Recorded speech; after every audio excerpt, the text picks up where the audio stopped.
Ang sabi diyan, then Jesus came to them at sinabi sa atin. Anong sinabi ni Kristo? All authority in heaven and on earth has been given to me. What is the meaning of that? Look at this. Sino po ang presidente ng Pilipinas ngayon? Marcos, ang mahal ng ligas. Yan, sabi diyan, ano yun si Marcos? Siya po ay may authority sa Pilipinas lamang. Pero pag siya umalis na po sa Pilipinas, wala na siyang authority. Sabi natin ay ang gobernador ng Lucena, ng Quezon, sino gobernador ng Quezon? Si Tan. Pwede bang maging authority si Tan magsiga-siga sa Laguna? Ay, patayin din dito sa Paite, patayin dito. Pwede po ba? Hindi, kasi siya ay gobernador ng ng Quezon, hindi pwede sa Laguna. Si Laguna po ay si Hernandez. It means, sabi Kristo ay, all authority has given to me. Sabi nito ay, on earth and heaven. Ibig sabihin, sa lahat ng tao ng mundo, si Kristo ay authority. At yung authority nila ay nag-uutos sa iyo. Anong inutos ni Kristo sa mga kasunod niya? Ang sabi diyan, therefore, go and make disciples of all nations, baptizing them in the name of the Father, the Son, and the Holy Spirit, and teaching them to obey everything I have commanded you.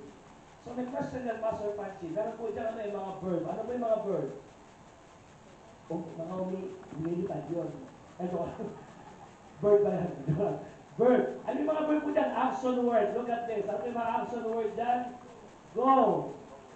Make disciples. Ano pa? Baptizing. Teaching. Meron four. Tama po ba? So may question, LCM. Ano po ang main verb dyan? Ay inutos ng Panginoon. Taas po ang kamay ng go. Taas po ang kamay ng make disciples. Taas po ang kamay ng baptizing. Taas po ang kamay ng teaching. Kasi tinignan daw teaching na. Yeah, very good. So may question, Pastor Chi, ay sa lahat ng yan, anong pinakautos ni Kristo?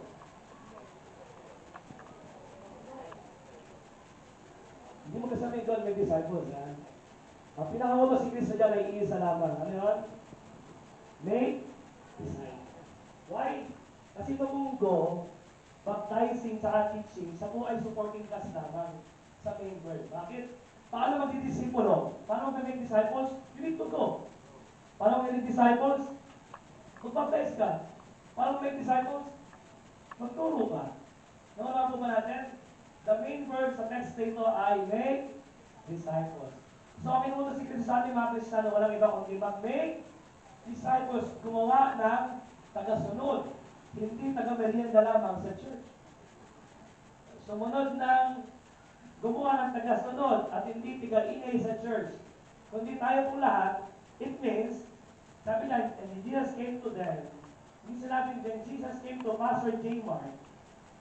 Then Jesus came to Ninong Puting. Hindi sinabi, tama ba? Ang sabi niya ay, them. Ibig sabihin, lahat ng sumusunod kay Kristo ay inutusan ng Diyos na mag-disipulo.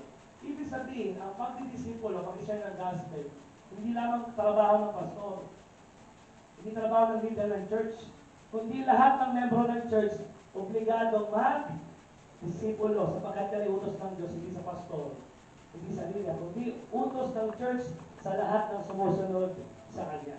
So the question this morning ay, kayo po ba bilang Kristiyano? Di ba talagang kayo Kristo?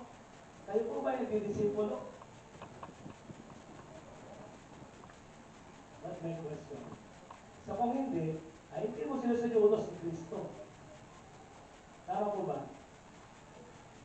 Si Kristo nag-utos niya. So lahat tayo na narito, kailangan mag-disipulo. Pero, ito na yung title na yun. Ang problema ay may challenge yan, may conflict. Anong conflict? Ang sabi ng message ay, then Jesus came to them and said, all authority in heaven and in earth has been given to me. Therefore, go and make disciples of all,